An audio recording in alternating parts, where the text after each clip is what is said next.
Hi everyone, मैं आपका दोस्त साहिल स्वागत करता हूं अपने चैनल पे। आज की वीडियो में अनबॉक्स करेंगे Realme X7। ये चाइनीज़ यूनिट है, इंडियन नहीं है, तो भाई थोड़ा बड़ा डिफरेंस के साथ इंडिया में लॉन्च होगा। प्लस ये है Realme X7 जो एक्चुअली चाइना में लॉन्च हुआ था। जो अब इंडिया में आ रहा है वो है Realme V15। जी हाँ, उसको रीब्रांड करके X7 बनाया है।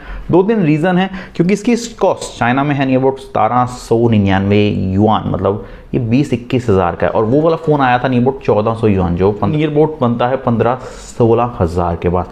अगर ये इंडिया में लाते तो इसकी कॉस्ट मीट एंड आइस से काफ़ी ज़्यादा होती। तो भाई इन्होंने चेंजेस कर दिए। जैसे इसमें क्वाड कैमरा है, 4 कैमरे हैं, उसमें ट्रिपल कैमरा, इसमें 65 वॉट का चार्जर सपोर्ट करता है, उसमें 50 वॉट का चार्जर सपोर्ट करता है। इसमें फ्रंट कैमरा 32 मेगापिक्सल का है, उसमें 16 मेगापिक्सल का है। तो काफ़ी डिफरेंस के साथ आ रहा है। मगर भाई मैंने तो इंपोर्ट किया था, मैंने कहा चलो इसकी अनबॉक्सिंग कर देते हैं। प्लस इसमें मिलता है MediaTek Dimensity 800U प्रोसेसर, दोनों ही फोन्स में सेम है।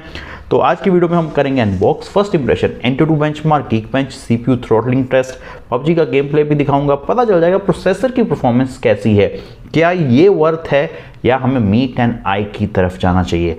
तो शुरू करते हैं आज की वीडियो। बढ़िया लगे तो लाइक ज़रूर कर देना, न्यू है चैनल पे तो सब्सक्राइब करना। तो शुरू करते हैं आज की अनबॉक्सिंग। तो ये रहा हमारा बॉक्स Realme X7। ये चाइनीज़ वेरिएंट है, तो यहाँ पर चाइनीज़ में मिलेगा। 5G फ़ोन है और ये मैंने लिया है 6GB रैम और 128GB स्टोरेज वाला वेरिएंट। तो ओपन करते हैं बॉक्स को और देखते हैं अंदर का कंटेंट। यहाँ पर आपको एक कवर मिलेगा और कुछ इंस्ट्रक्शन मैनुअल। फिर हमारा निकलते हैं हमारा फ़ोन। तो इंडिया में जो तो डिफरेंट आ रहा है, तो भाई थोड़ा कलर मेरा डिफरेंट हो जाएगा, मगर मैंने बिल्कुल सेम लिया, जो Realme X7 Pro वाला ही कलर लिया है। चार्जर की बात कीजिए तो 65 वॉट का चार्जर है, मगर जो इंडिया में आएगा वो 50 वॉट का होगा। तो मुझे समझ नहीं आया, ये लाते तो ज़्यादा बढ़िया रहता और अच्छे प्राइस में लाते, क्योंकि चाइना में यार आए को नियर अबाउट 5 महीने होने को आ गए हैं। इसमें आपको 3.5mm ऑडियो जैक नहीं मिलेगा, तो कन्वर्टर मिलेगा, प्लस Type-C चार्जिंग केबल और एक हमें मिलेगा सिम इजेक्टर टूल। तो ये इसके बॉक्स का कंटेंट है। तो फ़ोन को निकालते हैं और देखते हैं कैसा है ये फ़ोन। तो 6.4 इंच का ये फ़ोन है, बिल्कुल Realme X7 Pro की तरह है। Dare to Leap, इंडिया में भी ये Dare to Leap X7 Pro में लिखा आएगा, जो काफ़ी लोगों को पसंद नहीं आएगा, मगर ये कलर रियली काफ़ी प्यारा है। ग्रेसफुल का कलर है, अगर आप हिलाते हो तो पिंक येलो शेड आता है, मुझे काफ़ी बढ़िया लगा। प्लास्टिक बैक है, 8.1 mm थिकनेस है इस फ़ोन की, 175 ग्राम का फ़ोन है। टॉप पे आपको सिर्फ नॉइस कैंसिलेशन मिलती है, लेफ्ट साइड पे पावर ऑन बटन, बॉटम में Type-C, सिम ट्रे और स्पीकर, यहाँ पर वॉल्यूम की मिलती है। तो एक बार सिम ट्रे निकाल के मैं दिखा देता हूँ। तो इस फ़ोन में सिर्फ 128GB स्टोरेज की ऑप्शन मिलती है और सिम ट्रे में माइक्रो SD कार्ड का सपोर्ट नहीं मिलता, तो सिर्फ आपको उसी में 128GB में ही सारना पड़ेगा। तो फ़ोन को ऑन करते हैं। 6.4 इंच की AMOLED पैनल के साथ आता है, 60 हर्ट्ज रिफ्रेश रेट। तो इसमें आपको हाई रिफ्रेश रेट नहीं मिला, मगर सिंगल पंच होल मिलेगा। तो काफ़ी लोगों को ये पसंद आएगा, काफ़ी लोगों को ये चीज़ पसंद नहीं आएगी। बाकी हम फटाफट सेटअप करते हैं। कंप्लीट फेस अनलॉक लगा दिया है और इसके बाद हम फिंगरप्रिंट सेंसर भी लगा ही देंगे।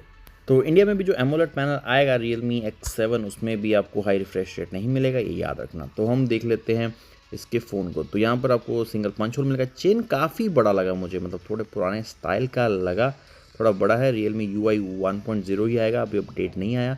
जब अपडेट आएगा हमें पता चल जाएगा। अबाउट फ़ोन के बारे में पढ़ लेते हैं। Realme X7 5G V101 Android 10 के साथ आता है, तो एंड्रॉयड 11 का भी आपको अपडेट करना पड़ेगा। बेंचमार्क स्कोर देख लेते हैं। 3,24,699 आया है और मेरा मीट एंड आई का इसका डबल 3,51,854। तो स्नैपड्रैगन 750G Dimensity 800U से थोड़ा बेटर दिख रहा है यहाँ पर। तो हम इनका कंपैरिजन भी फ्यूचर में जल्दी से करेंगे। अब हम Geekbench स्कोर भी देख लेते हैं। तो सिंगल कोर 595, मल्टी कोर 1765 और वहीं हमारा मीट एंड आई का 628 और 1940 के पास। तो दोनों बेंचमार्क स्कोर में हम कह सकते हैं मीट एंड आई ज़्यादा बेटर है। तो अब हम ट्राई करते हैं CPU थ्रॉटलिंग टेस्ट और देखते हैं Dimensity 800U में थ्रॉटलिंग होती है या नहीं होती। तो मैंने जिसे बिगनिंग ही किया था, आप देख सकते हैं कितनी ज़्यादा थ्रॉटलिंग हो रही है। तो एक ये अच्छा इफेक्ट नहीं है फ़ोन के लिए। अगर ज़्यादा थ्रॉटलिंग होगी तो फ़ोन में हीटिंग इशू हो सकता है, लैग काफ़ी हो सकता है। तो देखते हैं क्या करता है Realme। ऑप्टिमाइजेशन अगर अच्छी हुई इंडिया वाले वेरिएंट में तो बढ़िया है, वरना भाई MediaTek के प्रोसेसर का आपको पता ही है।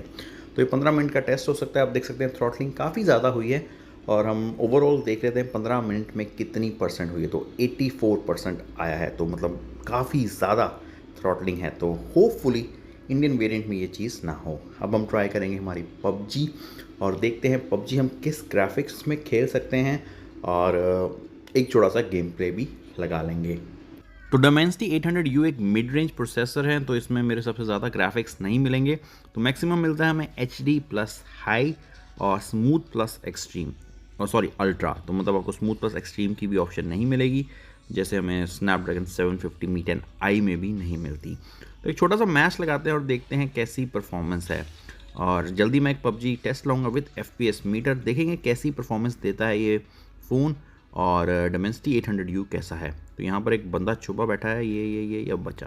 तो भाई मैंने उसकी किल ले ली यहाँ पर, और बड़े स्मूथली चल रही है गेम। नई नवेली दुल्हन है ये भी, तो बढ़िया ही चलेगी अभी तो यहाँ पर एक ये बच्चा मैंने नहीं लिया, और यहाँ पर ये मैं शहीद भी हो गया। तो चलो आगे देखते हैं। बाकी मेरे हिसाब से परफॉर्मेंस बढ़िया लग रही है, स्मूथ चल रहा है। हीटिंग मुझे फील नहीं हुई, जब तक मैंने ये मैच पूरा खेला था बड़े आराम से स्मूथली चला था। तो बाकी अगर आप कोई टेस्ट चाहते हो तो भी आप मुझे बता सकते हैं, मैं इस फ़ोन के जल्दी करूँगा। इंडिया में लॉन्च 4 फरवरी को हो रहा है, तो कोशिश करूँगा उससे पहले मैं आपको सारे टेस्ट दिखा दूँ, एक आइडिया हो जाएगा। ऑब्वियसली ये चाइनीज़ वेरिएंट है, कुछ डिफरेंस होगा मगर ऑलमोस्ट सेम ही होते हैं, बस ऑप्टिमाइजेशन की बात है। अगर इंडिया वाले ऑप्टिमाइजेशन अच्छी कर दें Dimensity 800U की तो काफ़ी बढ़िया है। मेन वैसे प्राइस की बात भी है, देखते हैं किस प्राइस में ये इंडिया में लॉन्च करते हैं और कब तक लॉन्च करते हैं। यहाँ पर है एक बंदा, ये मरा मैं ही यहाँ पर शहीद फिर से हो गया। तो स्किप करते हैं मैच, अगली बार देखेंगे। तो हम बन गए MVP, 16 किल मिल गए हमें और हम ये मैच जीत भी गए। तो बात करते हैं फ़ोन के कैमरे की। तो इंडिया में ट्रिपल कैमरा आ रहा है, मगर मेरा जो Realme X7 है उसमें है क्वाड कैमरा 64 + 8 + 2 + 2। तो इंडिया में मिलेगा आपको 64 + 8 + 2। और जो फ्रंट कैमरा है मेरे वाले में मिलता है 32 मेगापिक्सल का फ्रंट कैमरा, मगर जो इंडिया में आएगा वो होगा 16 मेगापिक्सल का फ्रंट कैमरा। तो थोड़ा बहुत आपको कैमरे में सेक्रीफाइस करना पड़ेगा। रेयर में मेरे हिसाब से 2 मेगापिक्सल चलो चलता है, मगर फ्रंट में आपको करना पड़ेगा। कुछ कैमरा शॉट्स लिए थे मैंने, जो आप देख सकते हैं, मैंने मतलब नॉर्मल 64 मेगापिक्सल से शॉट लिए थे, तो मुझे कैमरा ठीक लगा। बाकी मैं कंपैरिजन जल्दी लाऊंगा Mi 10i जो मिड रेंज में है इंडिया में 15 से 20 से 25 हज़ार में, उनके बीच में कैमरा कंपैरिजन करेंगे और देखेंगे कितना बढ़िया है इसका कैमरा। जो फ्रंट कैमरा है 32 मेगापिक्सल का, उसमें ब्यूटी मोड आपको काफ़ी ज़्यादा मिलेगा, मतलब आपको थोड़ा ज़्यादा ब्यूटीफुल बना देंगे, कोई धब्बे धुब्बे होंगे सब क्लियर ऑन कर देंगे। बाकी कैमरा सैंपल में देखेंगे, इस फ़ोन में आपको स्टीरियो स्पीकर नहीं मिलता, ना ही 3.5 mm ऑडियो जैक मिलेगा। और क्या बात करें, 4300 mAh की बैटरी है, थोड़ी मुझे कम लगी, 4.5 की होती ज़्यादा बढ़िया रहता। मैं चाहता हूँ जो इंडिया में Realme X7 आए 5G, मेरे हिसाब से अगर 15,000 तक आएगा तो काफ़ी ज़्यादा बढ़िया होगा। मगर 15 नहीं आएगा, मेरे हिसाब से 17 से 18,000 में ये लॉन्च करेंगे। बाकी देखते हैं 4 फरवरी को लॉन्च होगा, क्या कमाल करता है Realme इस बार। तो आज की वीडियो में बस इतना ही। बढ़िया लगे लाइक और शेयर ज़रूर कीजिए।